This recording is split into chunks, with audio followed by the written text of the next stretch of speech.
This is Sports Charlotte, the podcast about sports in Charlotte. My name is Herb White. I'm editor-in-chief at the Charlotte Post. And with me is Cameron Williams, the staff writer, the Charlotte 49ers beat writer, the Hornets beat writer, whatever you want to call me. Just be nice. just I'm here. the beat writer. Well, it's Friday, July 26, 2024, and there's plenty of stuff that's going on in Charlotte this week, starting with Carolina Panthers training camp. They're finally underway, getting ready for the 2024 season. The Panthers are so far under the national radar until you have to find them underground. No one outside of this region is really paying much attention to the Panthers. Is that a good thing for the Panthers? I think it's a good thing. I've always been a fan of the teams that kind of fly under the radar because the teams with the highest expectations have the most. Although they'll claim they don't have pressure put on them, they have pressure put on them just because of those expectations. But the Panthers set the bar so low last year that if it gets any lower, it's going to take it's going to take some really really bad play to be worse than what they were a season ago. But now that Dave Canales is kind of in there and really working diligently with Bryce Young, I know our correspondent Jeff Hawkins was out at training camp and he was reporting on how just Canales has kind of taken Young under his wing, and I know a lot of other reporters that cover the Panthers have said his footwork looks a lot better than it did a season ago. He's a little bit burlier, put on some muscle. So But no I'm height. interested just to see, huh? But no height. No, well, I mean, at 20 something years old, you're done growing. I mean, but other than that, I think I'm ready to see just his development this off season because he still threw a pretty ball last year. He just didn't have time to throw the ball. Be interested to see what additions they made on the offensive line can do to help that, and just what the defense looks like too. Because I mean, you add some veteran pieces and you get J.C. Horn back from his second or third injury now. But to your point, before the NFL draft, I'm still interested to see what the safeties look like and how there any additions they made at the at the DB room will look like. But offensively, I think they'll be fine. They added some playmakers with Deontay Johnson from Pittsburgh, and so cautiously optimistic is a word I love to throw around when talking about Charlotte sports. But cautiously optimistic is where I'm at with the Panthers. Well, I don't think that the bar is not only low, it is on the floor. And 2-15 Try are to be good, nice. but we can also be truthful. They can coincide. But the thing that stands out to me is when you talk about that national reputation, that national respect for your brand and your program, Mhm. it's usually parlayed into TV time, prime Mhm. time games versus 1 o'clock Sunday. Panthers are 1 o'clock Sunday just about the entire way through. I mean, no one is expecting anything out of them. So I can already see why folks would say, well, you know what? They're so far down in the dumps. If they tripled last year's win total, that's a start in the right direction. And in It's a reality, giant leap. well, 6 wins is not going to move the needle much nationally. So if they got the 6, that would be meh. But if they Yeah. get the 7 or 8, considering the expected weakness of the NFC South, maybe there could be a little something going there. But I think Yeah. the key for Carolina is going to be, can you get off to a good start this year? I mean, this team has been doomed in recent seasons by poor starts. Yeah, they have. It it's so there's so much pressure put on the quarterback position, and with Bryce only being in his second year, I know a lot of I guess pessimists look at last year and are like, well, the second overall pick, C.J. Stroud, had a great year, made the playoffs, and had a real close game with the Ravens in the playoffs, and this, that, and the other. But Houston wasn't their roster was a little bit more intact than I think the Panthers was. But getting off to a good start is crucial. Panthers don't have the strongest schedule by any stretch of the means, which is which kind is of a what you product. get when you're 2-15. Well, that, but I mean, I'm just saying it's more of a product of playing in the NFC South. I mean, they start off with an NFC South opponent. And I mean, the Chargers, they're not terrible, but the Chargers did lose Austin Eckler to the Commanders in the offseason. So they won't have their, I guess you could say, biggest threat.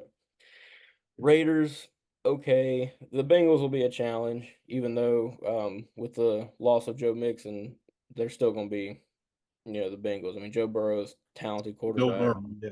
Yeah. Then they got the Bears who had the number one pick this season, so it'll be battle of the past 2 seasons, number one overalls, and both are quarterbacks. So, but just a overall pretty weak schedule that I think they can rack up some wins. But if they don't, then it's really a point of concern because they don't have a very, I guess you could say they don't even have a schedule that's worth much, for lack of better terms, because it's not going to challenge them enough that I think that even if they make the playoffs, they could even make a playoff run. I think if they make the playoffs, that is a miraculous season. So Well, it that's, is, and don't think I'm taking away credit if they do make the playoffs, but the NFC South's going to be the easiest division to come out of. yeah, but no doubt about that.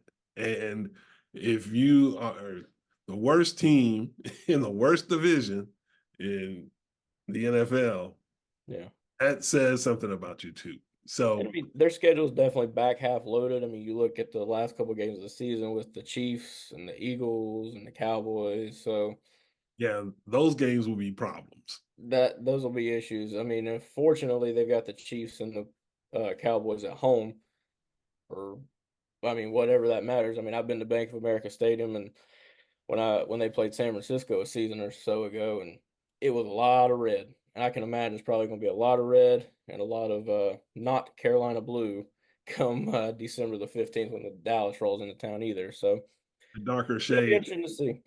Yeah, well, the Cowboys travel regardless. So Yeah. if the Panthers are really in the tank by then, right, it's going to be kind of ugly. But the money will be in the bank, so the owner won't be upset that Yeah. much. But yeah, we'll see how that works out. If they can get that offense moving in the right direction, nobody says the Panthers are a poor defensive team. Yeah. That offense starts to show some signs of life. Yeah, then they might have something to work on. And even with that, I think patience is needed. Uh, Mhm. Not only the fan base, because Panthers fans are long suffering folks now, but the powers that be need to be patient and give Dave Canales a chance to start to actually put some seeds in the ground, Yeah. germinate it, and hopefully something good will grow out of it. You can't just keep firing folks until you get the one you like. Sometimes you just have to stay there and give people a chance to see what they can really do. Yeah. So looking forward as preseason is quickly approaching. I think the first game's August the 8th or 9th for the Panthers, but put a win total on it. What is a successful season for the Panthers after what was nothing short of a putrid season a season ago? It was putrid plus. But to me, a successful season in Carolina is 7 wins. I was gonna say 6, so we're not too far off. You said 7. With That's the a schedule they've got, I think it's obtainable. They got to rack up the wins up front, like we kind of already alluded to. But if you can get the Raiders, if you can get the Saints the first time, the Bears, Falcons, yeah, I think 6 or 7 is obtainable. yeah, yeah. But we'll see. It is already underway. Only thing that's left now is to try to get through the preseason healthy and start playing some ball. Now, Sounds that's like a really plan to me. all that's going on around Charlotte. You also spent some time with the Atlantic Coast Conference folks for their media days, and of course, the usual hubbub. And I don't know how much of a shadow did the lawsuits have over media days, or was it strictly football? And Enough of Yeah. the Mason stuff. Well, I mean, there were some questions asked, at least I saw in the early parts of the weeks about the lawsuits and stuff. But even yesterday when I was there, and I mean Clemson was there, and obviously they were the one of the ones along with Florida State who were, raising a big stink for for lack of better terms. But when you I didn't get a sense of kind of a dark cloud over the conference. I mean, there was a question asked about, with new teams like SMU and Cal and Stanford coming in and, the issues, the lawsuits and things like that. What did, having a conference defined by success and what did that look like? I mean, I think the conference isn't just a step away from being completely, not a conference anymore. I think there's still plenty of success that the ACC can have. Everything these days is just it's driven by football though.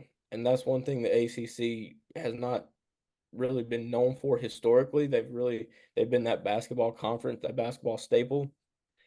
But revenue and just I mean, football drives everything.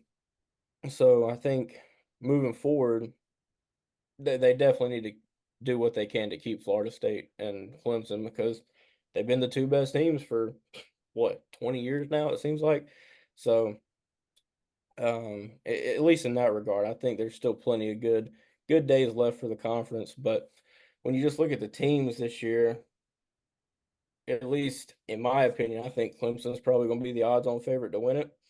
I think Florida State lost a good bit last year, and I know they were dilapidated when they didn't get that fourth CFP bid, and there was a lot of controversy there about why didn't they get it when they were undefeated and this that the other, but yeah, I'm gonna go with Clemson. And then based on what you know about the ACC and their football landscape, who do you think would is gonna come out on top?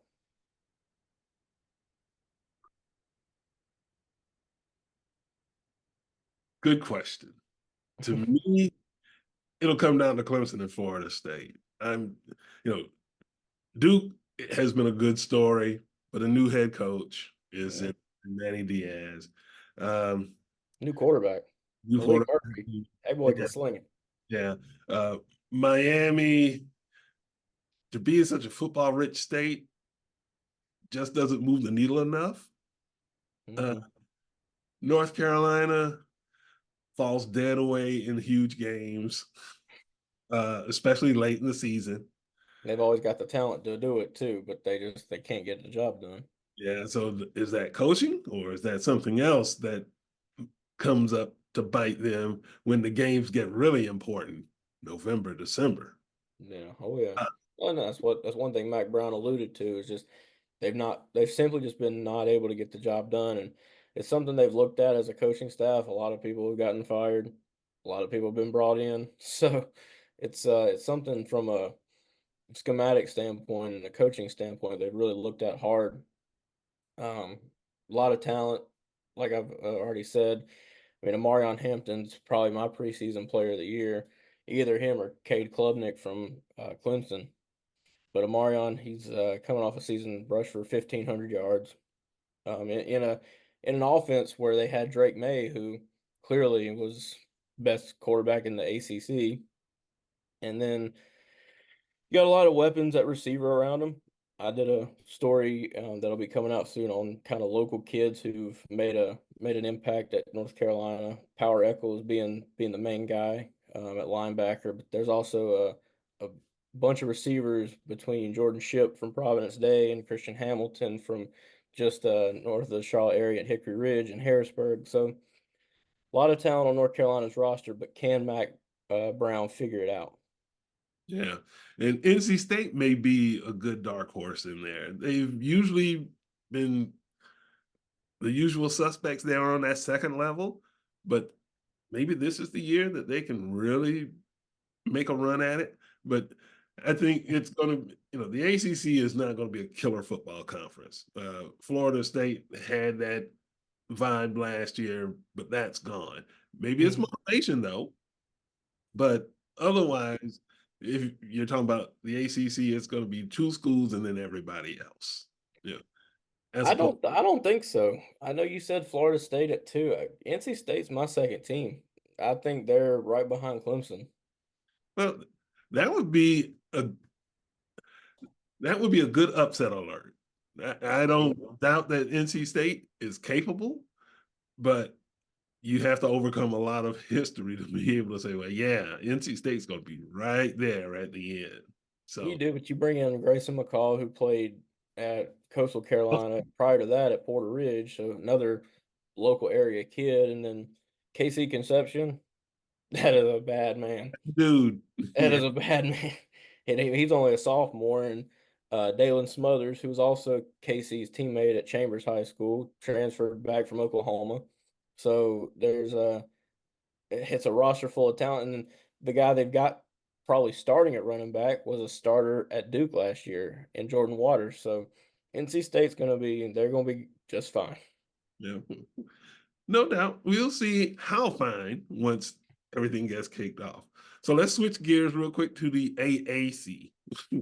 I still get tripped up a little bit over that ACC AAC thing, but the AAC, which is where the Charlotte 49ers play, they had their media days, and Coach Biff Poggi wasn't there, but there's still plenty to talk about with the 49ers. Yeah, well, that brings up a good point. My condolences to the Poggi family. He had a death in the family. I believe it was his mother-in-law, his wife's mom. So we just wanted to give a quick insert there to just say, really praying for the Poggi family. He sent Tim Brewster in his place, uh, guy that just really he captivates a crowd. People think Biff captivates a crowd, but no, Brewster, he's a man of the people. There's a reason a lot of guys like him, and he's got a very charismatic way about him that can draw in recruits. Um, Great recruiter. Biff talks a lot about his just ability to connect with players and to connect with kids on their level. But I got a chance to sit down with Max Brown, the 49ers starting quarterback. I mean, it's not even really a position battle. He comes from Florida, got a really good arm. But his best quality, and even Biff said it, his best quality is his leadership and just his way to get in a locker room and take it over, make it his. And he did that from day one when he got to campus, started learning the playbook. And I mean, Max, he said that, I mean, if you've read my article on him, he said he's not defining success by a win total. A lot of fans kind of took to that and was like, oh, if you're not going to define success by a win total and blah, blah, blah. Well, he's coming at it from more of a approach of if we can get these guys together and get the locker room right, we've got the tools to win a lot of games.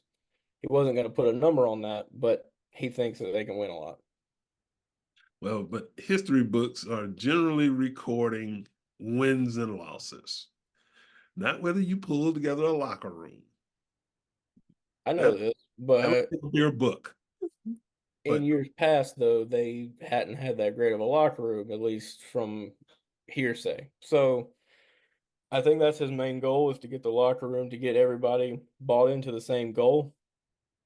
And from there, it's just all about, like he said, taking one play at a time and making sure each play, each drive has a life of its own and making sure they're doing the right things necessary to get the job done.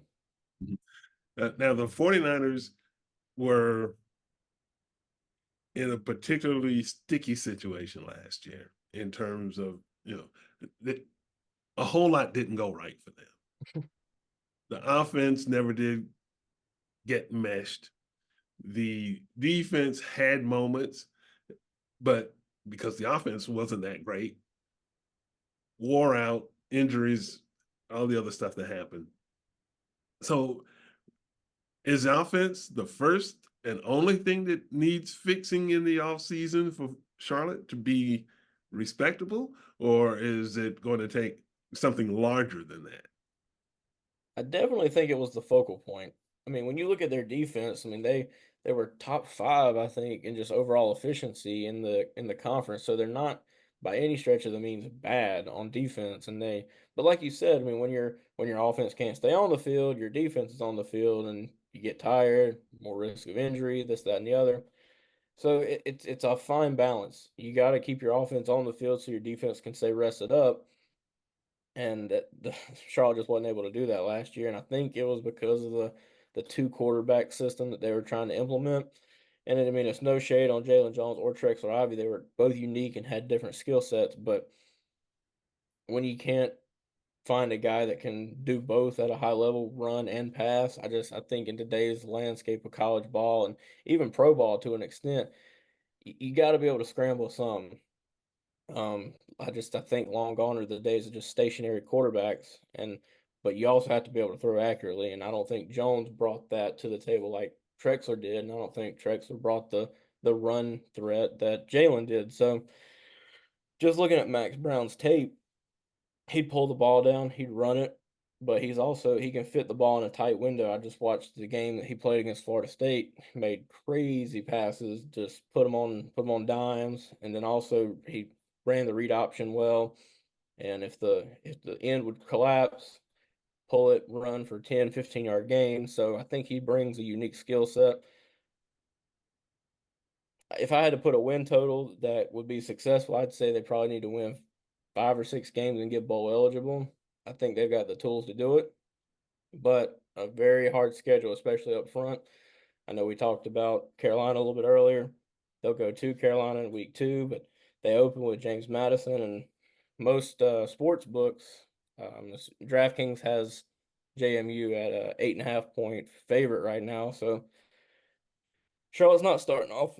Excuse me, they're not starting off the season as a favorite. So we'll see how it goes.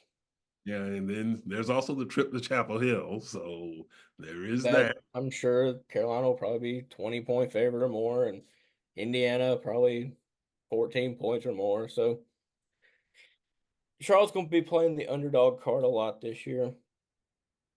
Especially, I mean, they play Tulane, they play USF, South Florida, so it's gonna be a tough season. But Poji's ready for the challenge. He's told me that he knows it's gonna be challenging, but they're ready. At least as ready as they're gonna get. Fall Well, camp's right around the corner. yes, it is. Yes, it is. And along with that, we have a new initiative that we want to talk about today. And from the background on your side of the screen, it's for all of you who are literate and can read and are watching this as a video, you will see Football 704. And let's talk a little bit about that and what Football 704 is and what we're trying to do with it. I guess I'll just kick it right off. It's an initiative we just kind of came up with. I mean, as a matter of fact, we had recorded a podcast one day, and this was what, back in May or April, and we just kind of shot around some ideas about, okay, look, football is kind of the cornerstone sport, not only in our city, but in the country as a whole. And so we wanted to do a in-depth look at how we cover football and ways we can go about doing things maybe a little differently. And so Herb and I Herb mainly, I'll give him the credit. He kind of came up with this chalk talk idea where we bring in some local coaches. Our first one being August the 5th with Maurice Flowers at Johnson C. Smith. We just sit down and kind of have a little Q&A session with him, talk with him, and he's bringing in one of his players, Quavarius Crouch, who's a local kid as well, played his high school days here in Charlotte. And just kind of it's a way of outreach to our readership because we're selling tickets to the event.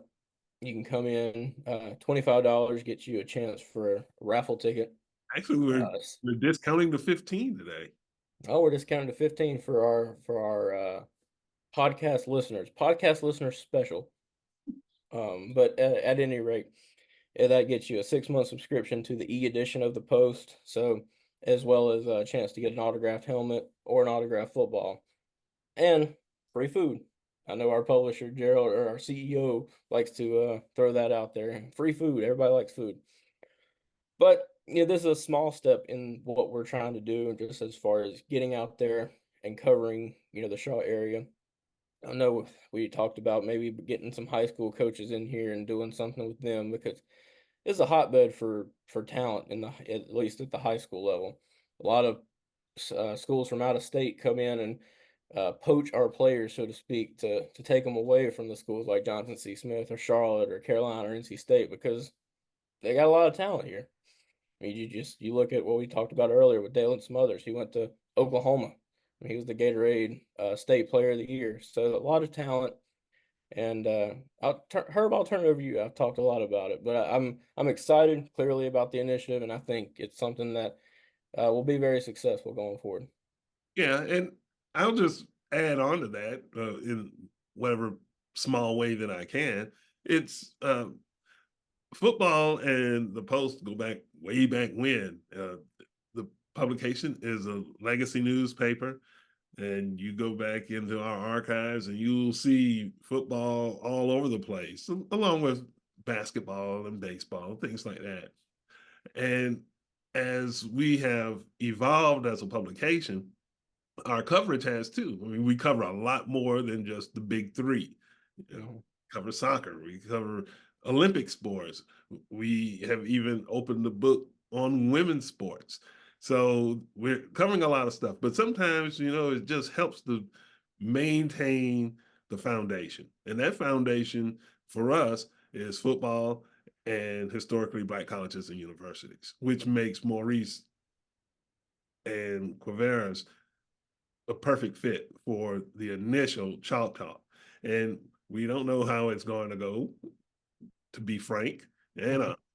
but it's an opportunity to do something new, to do something different. And in a lot of instances these days, media don't get the opportunities to interact with coaches and players like we used to in the old days. And so you can imagine what that interaction is for fans. It's basically zero.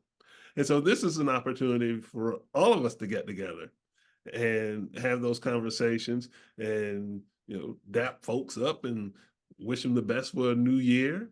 And it's an opportunity to just say, hey, we're out in the community, we're trying to bring people together. And Mhm. that's what community-based media should do, in my estimation. And this is an opportunity to do that around a game that we all uh, love and follow with a great deal of interest.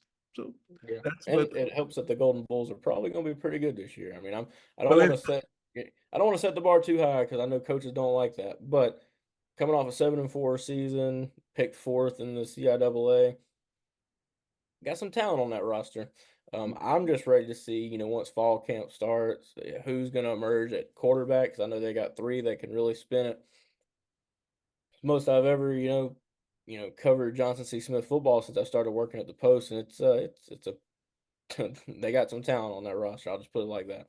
Yeah, and in just talking to Coach Flowers last week, he's telling me that he's gone out and added another 4-star running back. I'm like, Oh Lord. yeah, so Oh my. homeboy's loading up, and he's you know, he played at North Carolina originally, and then transferred to East Carolina. And so now he's over at JC Smith. So I think Maurice was correct when he said, how many other Division II colleges do you know of that have a 5-star running back and a 4-star running back? I'm like, I don't know of many who have either. So Yeah. he's got like both. And it's like, yeah, that's good for him. So Something's cooking other than good food down on the BFR, Betty's Ford Road, huh? yeah, yeah. And he also dropped this little nugget that Quaveris is going to play in all three phases. He's going to play some Cool. linebacker and he's going to line up on special teams. I'm like, Just oh, like in high school. yeah. So Yeah. he's all in and rolling the dice trying to get to that CIAA title game. They were picked fourth, but obviously he's interested in 1 and 2, or at least one of those two spots. So, Well, but as we're coming to a abrupt end on this lovely Zoom time, we do hope that you'll consider buying a ticket, coming out to the event, meeting us, our smiling faces, yeah, and come get some. yeah, come get some free food, come get some gear, or at least a chance to win some gear, and meet Maurice and Quavarius and everybody at the office on as what do you call it? Beautiful Derida.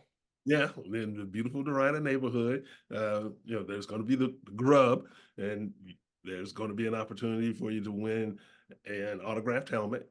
and an autographed football, as well as that 6-month digital subscription to the Post. All of that's just $15. That's a great deal. If I You didn't are work at the Post, I would be in on that. Cam. So, join us. All you have to do is go to the website, thecharlottepost.com. You'll also see our reporting there and our social media, the usual suspects.